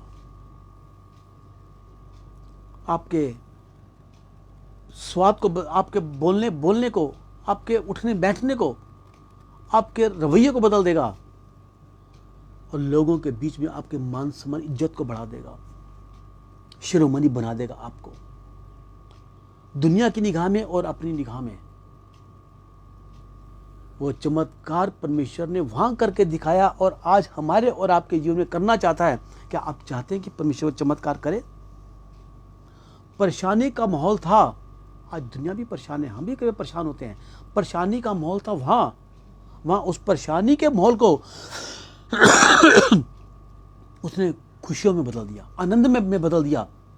लोगों ने क्या कहा, अब तक इतना अच्छा दाखरस तुमने कहाँ छुपा रखा था। जब हमारा रवैया बदल जाएगा ना, तब वो कहेंगे, दुनिया कहेगी इतना बढ़िया व्यवहार अब आपके अंदर कहाँ से है, पहले तो ऐसा नहीं था, पहले तो तुम क्या क्या थे, पहले तो तुम रवैया क्या था, और अब तो भैया तुम बोलते हो ना तो बस दिल करता है तुम्हारे पास ही बैठे रहे। तुम घर आते हो तो दिल करता है तुम हमारे घर से जाओ मत, हम तुम्हारे घर में आए तो बस अब जाने को दिल नहीं करता। हम जब तुमसे बात करें तो बस तुम मुझसे बातें करते रहो, जब तुम बात करते हो ना तो सच जीवन में कुछ हो जाता है। बस अब कि तू होते मैं वहां, बस और कुछ नहीं। परमेश्वर बहुत कुछ करने को जा रहा आपके और मेरे जीवन में। क्या आज वो जीवन बदला गया जीवन? क्या परमेश्वर बदलते हुए जीवन को जो हम चाहते हैं या जो परमेश्वर चाहता है, क्या वो हुआ? वो श्रेष्ठ था, श्रेष्ठ है, श्रेष्ठ रहेगा, हमें भी श्रेष्ठ बनाने के लिए आया है। और कहता है कि ताकि जो वजूद मेरा आज इस दुनिया में है, जो मेरे वो लोग जिनका वजूद आज भी जिंदा है, जिनसे मैं बहुत प्यार करता, जिनके लिए मैं गवाही देता था, क्या आज तुम्हारा वजूद ऐसा है कि मैं खुद तुम्हारे लिए गवाही दूं? हनोक के बारे में परमेश्वर ने कहा, हनोक क्या भला हो तू मेरे साथ स्वर्ग में चले। होगी ना बल्ले बल्ले। आज तक कोई परमेश्वर के साथ आत्मा शरीर के साथ स्वर्ग में नहीं गया, पर आत्मा में गया, वो सिर्फ पहला शख्स है। उसके बाद ना कोई गया और ना कोई अभी तक है। अकेला शख्स शरीर के साथ स्वर्ग में पाया जाता है। आज भी अब्राहिम को 100 साल के बाद बच्चे की आशीष दी। उसने कहा ये मेरा सच्चा दोस्त है, ये दोस्ती निभाना जानता है। परमेश्वर वो दिलों को जानता था, परमेश्वर उसके दिल को जानता, वो परमेश्वर के दिल को जानता था। पहचान गया परमेश्वर मेरे आ रहे हैं, देखा 2 आदमी आ रहे हैं, परमेश्वर आ रहे हैं। प्रभु तू थक गया होगा ना? थक गया? हाँ मैं बहुत थक गया हूँ, आ बैठ विश्राम कर। कहाँ बिठाया? पेड़ के नीचे धूल मिट्टी के ऊपर। स्वर्गीय राजा अपना स्वर्गीय सिंहासन छोड़कर अपने दोस्त की दोस्ती निभाने के लिए, दोस्त के प्यार को देखकर जमीन पर बैठ गया। प्रभु भूख लगी है? हाँ मैं भूखा हूँ। दुनिया को खिलाने वाला आज उसे कहता है मैं भूखा हूँ। पानी लाऊं पिएगा? हाँ प्यास तो लगी है। जो आपको और मुझे कहता है कि मैं तुम्हें जीवन जल का सोता बना दूंगा, हमें जीवन जल का सोता बनाने वाला आज वो कहता है मैं प्यासा हूँ, मुझे प्यास लगी है। बैठा है। तू परमेश्वर वहाँ जा रहा है ना? हाँ प्रभु, हाँ मैं जा रहा हूँ। क्या तू वहाँ ये काम करेगा? हाँ। उसे कैसे पता? दिलों को जान। ये बहुत धर्मी है, ये गवाही दे रहा है। दाऊद के बारे में परमेश्वर ने गवाही दी, ये मेरा मन भावना शख्स मुझे मिल गया है। मन भावना शख्स। कहता वो मन भावना शख्स क्या करता था? नाचता था, गाता था, परमेश्वर की वीणा बजाता था, फिर झूम झूम के नाचता था। वो कहता परमेश्वर की संदूक को लेकर जब निकल रहा था एक जुलूस के रूप में, वो आगे राजा नाचता हुआ जा रहा, दाऊद राजा नाचता हुआ जा रहे हैं। नाचते नाचते उसके कपड़े अंग से अलग होने शुरू हो गए। दुनिया देख रही है, पर उसे अपने परमेश्वर का ऐसी मस्ती चढ़ी है कि उसे ये नहीं पता कि मेरा कपड़ा मेरे तन को उघाड़ता जा रहा है। पत्नी ने देखा, ये राजा कहता है अपने आप को, दासियों के साथ नाच रहा है ये, इससे अपने कपड़े भी होश नहीं। कहता परमेश्वर, जकरिया 4:6 में लिखा है, जो मेरे दास को छूता है मेरे आंख की पुतली को छूता है। वो जो दास के बारे में गलत कहा उसने, क्यों? क्योंकि परमेश्वर का दास दुखने आदर के योग्य है। परमेश्वर का जो मेरे दास को गलत कहता है मैं उसे गलत ठहराता हूं। मैं उसी पल परमेश्वर उसे श्रापित कर दिया, उसी को बांध दिया।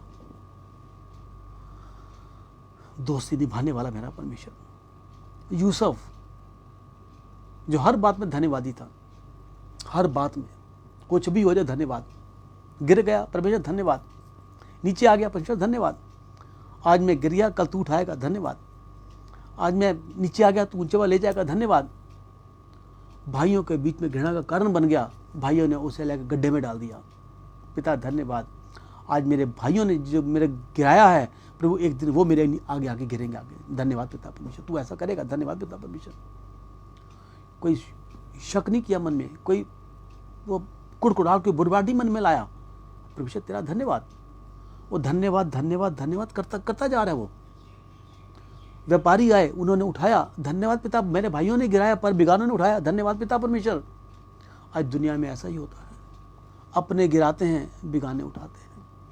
अपनी इज्जत नहीं देंगे पर बेगाने आके आपकी इज्जत को संभालेंगे आगे आगे।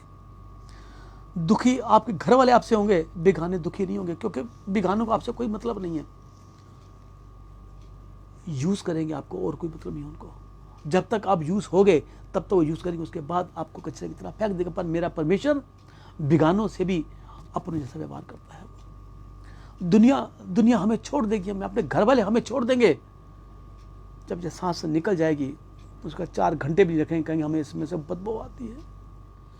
जिनकी सारी उम्र चिंता करते रहे, वही 4 घंटे बाद चिता जलाने को तड़प उठेंगे, चिता जलाओ इसकी, निकालो इसे, अभी बदबू आएगी इसमें से।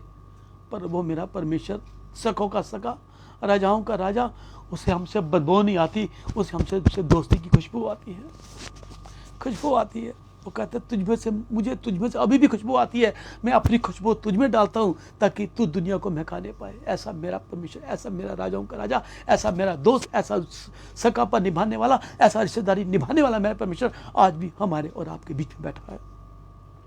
वो जीवन को बदल देगा, वो बदल देगा। घर वाले यूज करके फेंक देंगे,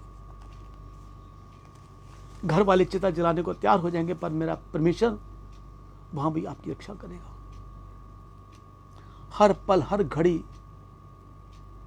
2 घड़ी तूने जपा मेरा नाम था, आज उसका उद्धार, आज उसका कर्ज चुकाने आया हूं, तुझे उद्धार दिलाने आया हूं। पर वो जिनकी चिंता में सारी उम्र करता रहा, वो आज कब्र में दबाने आए हैं, मेरी चिता जलाने के लिए आए हैं। फिर कौन सका अपने सकों को, अपने घर वालों को 4 घंटे में बदबू आनी शुरू हो जाती है, पर तो वो 4 दिन के बाद भी आकर उसमें से हमें से खुशबू आती है, खुशबू आती है।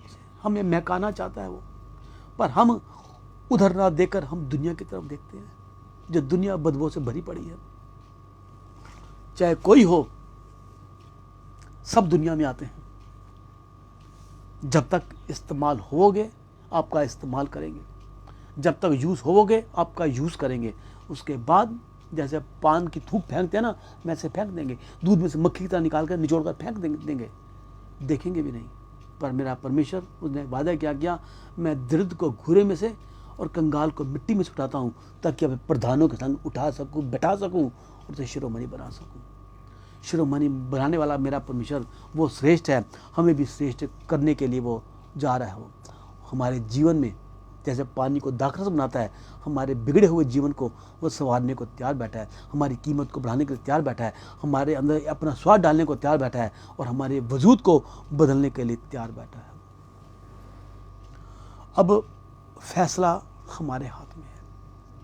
कभी कोई ऐसी परेशानी आ भी जाती है, परेशानियों का हल करने वाला मेरा परमेश्वर है। वो तो 2 रोटी और 3 मछली में से भी 5,000 क्या 12,000 को खिलाने वाला परमेश्वर है। उसमें से 12 टोकरियां बचाकर हमारे लिए, हमारे साल भर की रोटी अपने पास सेव रख कर बैठा है कि रोटी की चिंता मत करना, रोटी की चिंता मत करना, कि आने वाले समय में लोग रोटी से नहीं बल्कि मेरे वचन से जीवित रहेगा, जो मेरे मुख से निकलता है, मुख से निकलता है। वो परमेश्वर हर पल, हर क्षण हमारे बीच में बैठकर हमारे हर बात को पूरा करने वाला परमेश्वर है। हर बात को, विपत्ति आ भी जाती है, प्रार्थना करते विपत्ति टल जाती है। राजा हिजकिय्याह के ऊपर विपत्ति आई, विपत्ति क्या आई, परमेश्वर की इच्छा थी कि अब वो दुनिया को छोड़ के मेरे पास आए, बाकी समय अपना स्वर्ग में बिताए, पर उसने कहा नहीं राज, नहीं प्रभु, क्या मैं धर्मी नहीं, क्या मैं तेरी निगाह में ठीक नहीं, क्या मैं उपवासी नहीं, क्या मैं प्रार्थना नहीं करता, जब तूने मुझे अभी से बुला दिया, मैं और जीना चाहता हूँ। परमेश्वर की मर्जी नहीं थी, फिर भी परमेश्वर ने लेख को बदल दिया। हमारी प्रार्थनाओं में इतना असर है, हमारी प्रार्थनाओं में इतनी समर्थ है। सारा दिन प्रार्थना नहीं की कोई बात नहीं, 2 घड़ी सच्चे मन से प्रार्थना करनी। कहते हैं यशायाह ने जाकर राजा हिजकिय्याह को बोला कि तेरा समय आ चुका है, अब तू तैयार हो जा, तेरी मृत्यु निकट है। इतना कहकर वो चला गया। राजा के महल यानी के राजा के बेडरूम से निकलकर अभी वो महल के फाटक तक भी नहीं पहुंचा था, उतनी देर में उसने गिड़गिड़ा कर रो रो कर दीवार की तरफ मुंह करके प्रार्थना की, तो परमेश्वर ने अपना लेखा बदल दिया, प्रार्थना को सुन लिया। शायद नबी जाओ, उसको जाके बोलो रो मत, तेरे प्रार्थना को मैंने सुना। दूसरा राजा 20:5 में लिखा है, तेरे रोने को मैंने देखा, तेरी प्रार्थना को मैंने सुना, देख मैं तेरा चंगा करने वाला परमेश्वर हूं, तेरी उम्र को मैंने 15 साल और बढ़ा दी। हो रबा संधारा रबा, 15 साल और उसने बढ़ा दिए। इच्छा नहीं थी परमेश्वर की। कहते हैं परमेश्वर के पास लिखने वाली कलम तो है पर मिटाने वाला रबड़ नहीं है। पर हमारी जब प्रार्थना समर्थी प्रार्थना होती है तो वो उस लेख को भी मिटा देता है। हालेलुया। क्या हमारी प्रार्थना ऐसी है या खाली तड़का लगाया, चल होगी ना प्रार्थना, सुनी ना प्रार्थना, कर ली ना प्रार्थना, वचन पढ़ लिया ना, बाइबल पढ़ ली ना, चले गए ना? नहीं, भले दो घड़ी सिर्फ। वो नहीं कहता कि सारी रात प्रार्थना कर, सारा दिन प्रार्थना कर, तू करता रहा प्रार्थना ही प्रार्थना। अरे सारा दिन प्रार्थना होगी तो बाकी वो कार्य जो परमेश्वर सौंपे वो कब होंगे? प्रार्थना के समय प्रार्थना और परमेश्वर का कार्य करना, कार्य के समय कार्य। हर चीज का उसने अपना अपने विरुद्ध रखा है। वो रात को प्रार्थना करता था, कहता है भोर होने से कहीं पहले पहाड़ पर जाकर प्रार्थना करता था, फिर चंगाई भी देता था, वचन भी बोलता था, अपने कार्य भी करता था, सब कुछ करता था। जब सूली पर चढ़ा, सूली पर चढ़ते हुए अपने फर्ज को अंजाम दे रहा है। यूहन्ना ये आज से तेरी माता है, हे माता ये आज से तेरा पुत्र है। कि मेरे बाद मेरी माता का क्या होगा पता था उसको, फर्ज को अंजाम दे रहा है। पर आज लोग अपने माँ बाप को छोड़ देते हैं, त्याग देते हैं, वो फर्ज नहीं देखते हैं, धक्के मार देते हैं माँ बाप को। बाप को घर से निकाल देंगे, कुत्ते पाल लेते हैं। घर में कुत्ता रखा हुआ है, कुत्ता पाल रहे हैं, कुत्ते को खिला रहे हैं, पर सके बाप को घर से धक्के मार के निकाला हुआ है। बाप दर दर का भिखारी बन गया, दर दर बाप ठोकने खा रहा है। बाप की परवाह नहीं है, माँ की परवाह नहीं है, कुत्ते की परवाह है। पर मेरा परमेश्वर ऐसा नहीं है, वो मरते मरते भी अपनी माँ की सुधि ले रहा है। वो अगर परमेश्वर ने हमें अपने माँ बाप सौंपे हैं ना, तो माँ बाप के प्रति भी हमारा कुछ फर्ज है, फर्ज भी है और कर्ज भी है जो हमें निभाना है। क्यों? माँ बाप के वजूद है तो हम इस धरती पर आए, अगर उनका वजूद नहीं है तो हम इस धरती पर ना आते हम। बाइबल कहती है पिता आकाश है, आकाश से भी ऊंचा पिता का वजूद है, और माता धरती से भी बड़ी विशाल है। जैसे धरती देती है, देती रहती है, माता भी देती रहती है, देती रहती है। पिता छत्र बनकर हमेशा अपने बच्चों के ऊपर बना रहता है, खुद खाए ना खाए पर मेरे बच्चे खा लें, कोई बात नहीं, मैं एक दिन भूखा रह जाऊंगा पर मेरे बच्चे भूखे ना रहें। ये है माँ बाप का प्यार।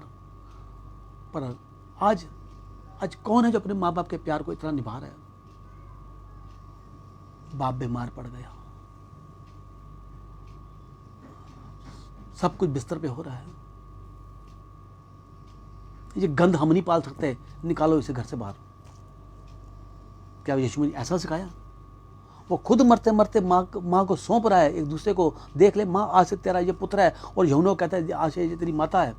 और यहाँ तो जीते जी जानवर पाल लेंगे, कुत्ते पाल लेंगे, मगर बाप को पालना, माँ को पालना एक बोझ लगता है। किसी ने सच ही कहा है, माँ बाप 10 बच्चों को पाल लेगा पर 10 बच्चे एक माँ बाप को नहीं पाल सकते हैं। पता नहीं क्यों बच्चन के बीच में माँ बाप का ख्याल आता है तो नहीं, हम माँ बाप चले गए हैं, उनकी बातें याद आती हैं, आएंगी बातें याद, वो बातें जो जो दिन बिताए हैं उनके साथ, जैसे उनके साथ घूमे हैं फिरे हैं, हमने ऐश की है।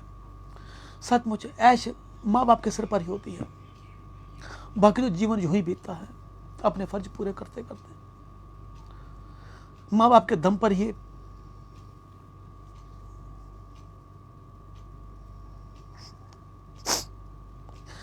परमेश्वर से मांगो, परमेश्वर जब तक हम हैं हमारे माँ बाप का साया मेरे सर पर बना रहे, मेरे पिता परमेश्वर बना रहे, क्योंकि माँ बाप के बिना एक खालीपन लगता है कि आप बिल्कुल हम अनाथ हो चुके हैं।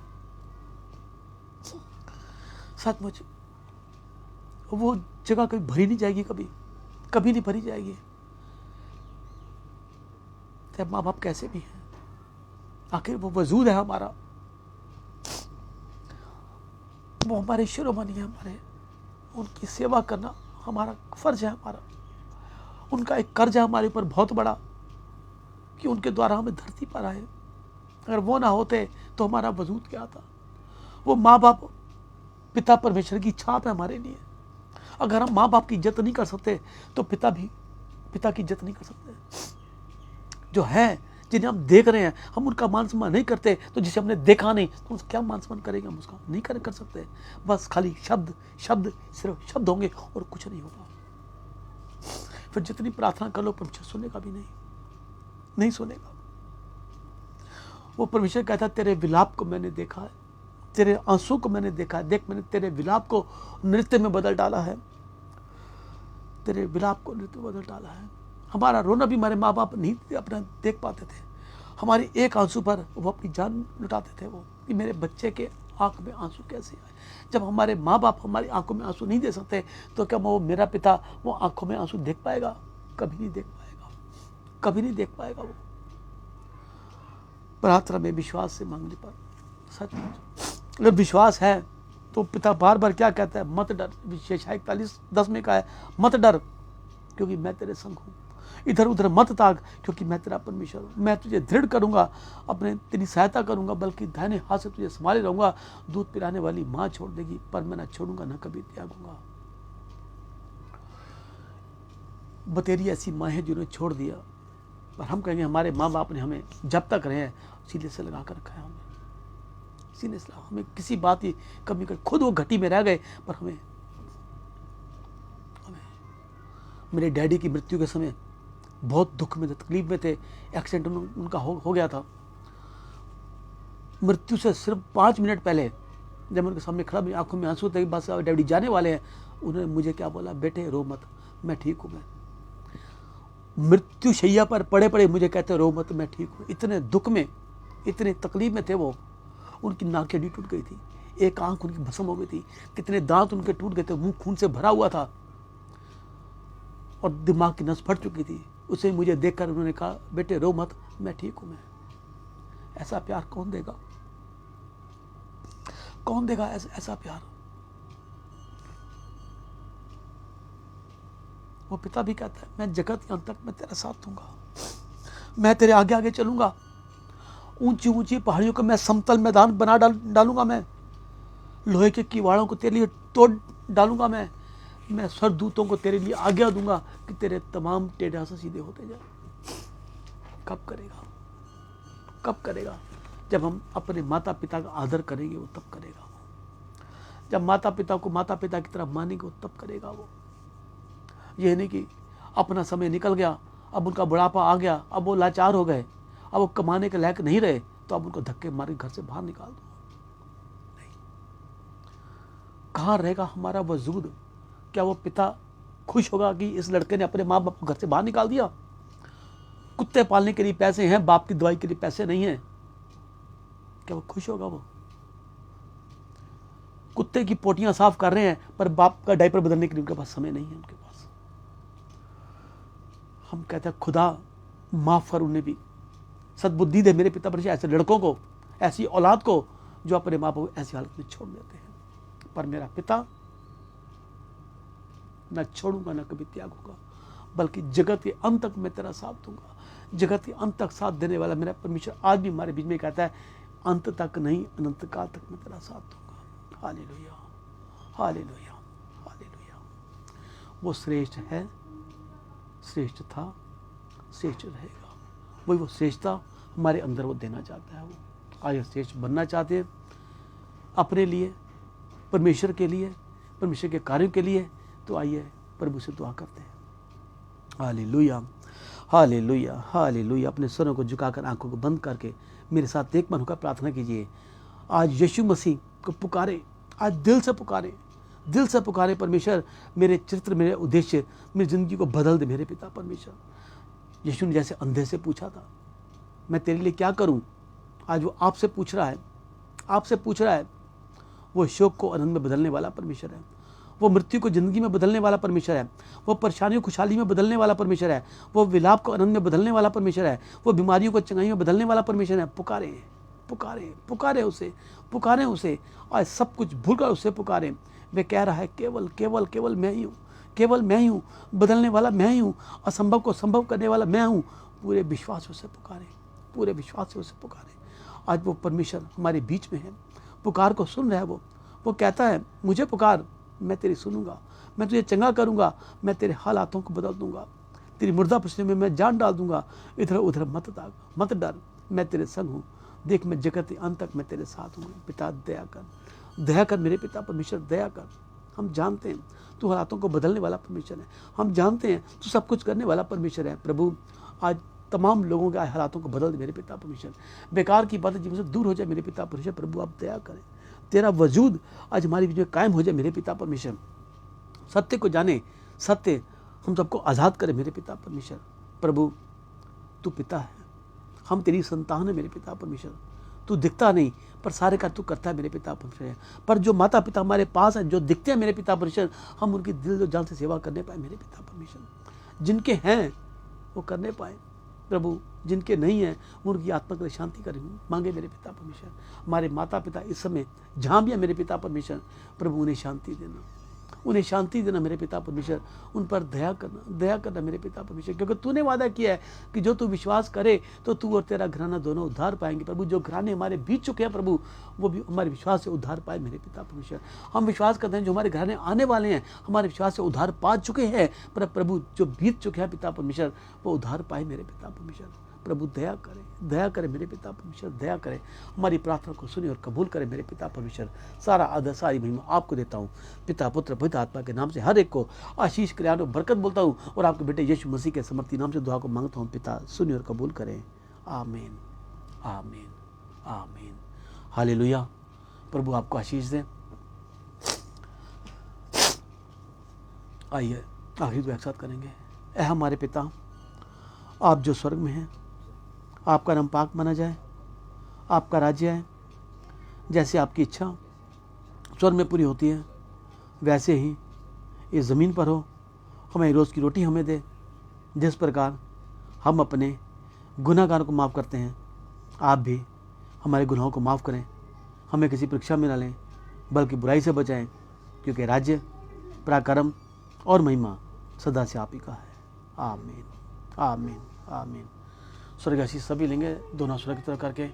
अब हमारे खुदा यीशु मसीह का फजल, खुदा बाप की मोहब्बत, पाक रूह की फाकत और शिराकत हम सब विश्वासियों के साथ, जहाँ बैठे एक एक जन के साथ, इनके मिलने जुलने वालों के साथ, इनके घराने वालों के साथ, अब से लेकर यीशु मसीह के दोबारा आगमन तक हमेशा हमेशा के लिए हम सबके साथ बनी रहे, यीशु मसीह के नाम से।